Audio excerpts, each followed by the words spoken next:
I think what really ties us together is that we're both New Yorkers and that we're both all about family, and we would do anything for our families. And that's how I feel in real life as well.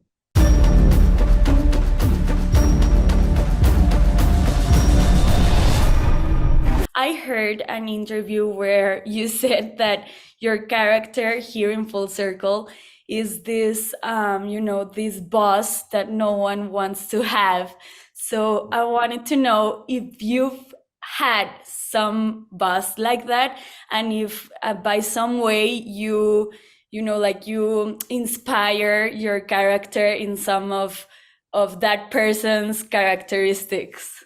Yeah, well, I think we've all had those bosses that are they're supposed to be obviously they're supposed to be supervising, but they also kind of get in the way a little bit. And but when I view Manny Broward, who I play, and Zazi's character, Melody, as some of it is some of it's generational in that also he's kind of frustrated that she doesn't give him the respect that he thinks that he should have given his position over her. Yeah. And he also I think that Manny also as a boss is he has a belief that authority is should should be kind of respected, and I think he's frustrated by Melody. And also I think that there's almost like a parental thing going on where he's the parent who's dealing with a teenager that doesn't want to follow rules. There's always motive behind the actions of a villain or of a person that just makes bad things.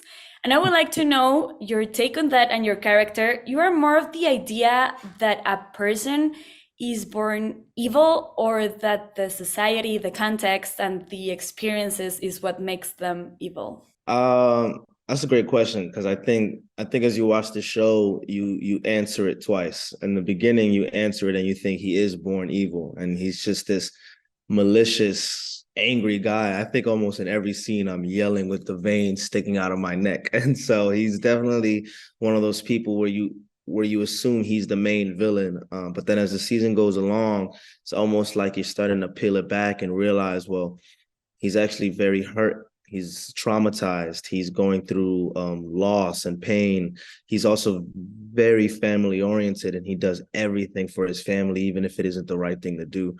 And so I think by the end, you start to wonder, is he a good guy or is he a bad guy? But my personal answer is I think he's a great guy.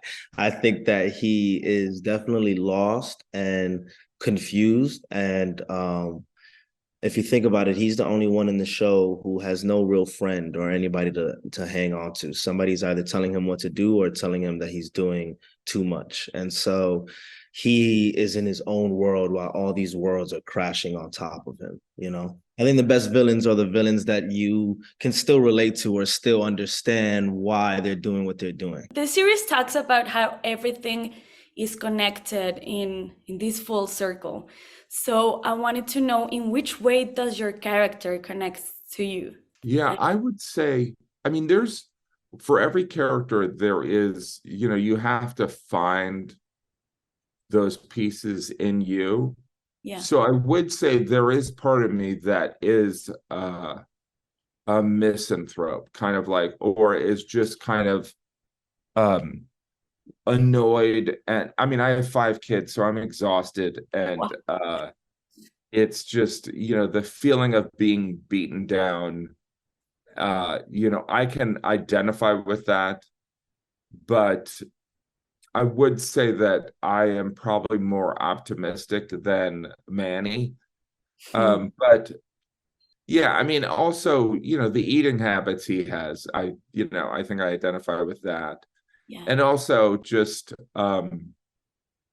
using sarcasm rather than I think when I'm in a situation where I'm frustrated, I'm probably more sarcastic than is necessary. I probably should just be more straightforward, but I usually engage in sarcasm as a defense mechanism or just to mask sheer hostility. Well, I mean, I'm a New Yorker as well. So that's the biggest similarity we have. And even while I'm sitting on set shooting, it's very full circle for me. We shot right where I used to hang out when I was a kid. You know, I used to go to Washington Square Park when I was 15, 16 and hang out, ride bikes and mess around. So now I'm 2 a.m. in Washington Square Park shooting with Steve Soderbergh and HBO. And so that was very full circle for me. But other than that, I really hope me and Aked are very different people. I don't he's a very sporadic person. I think I'm a bit more calm and he gets told what to do and I don't like to get told what to do. So we have some differences, but I think what really ties us together is that we're both New Yorkers and that we're both all about family and we would do anything for our families. And that's how I feel in real life as well. It was a pleasure being here with you today. Hope to Thanks see you so in much. the next one. Thank you, Romina. I appreciate it. I promise.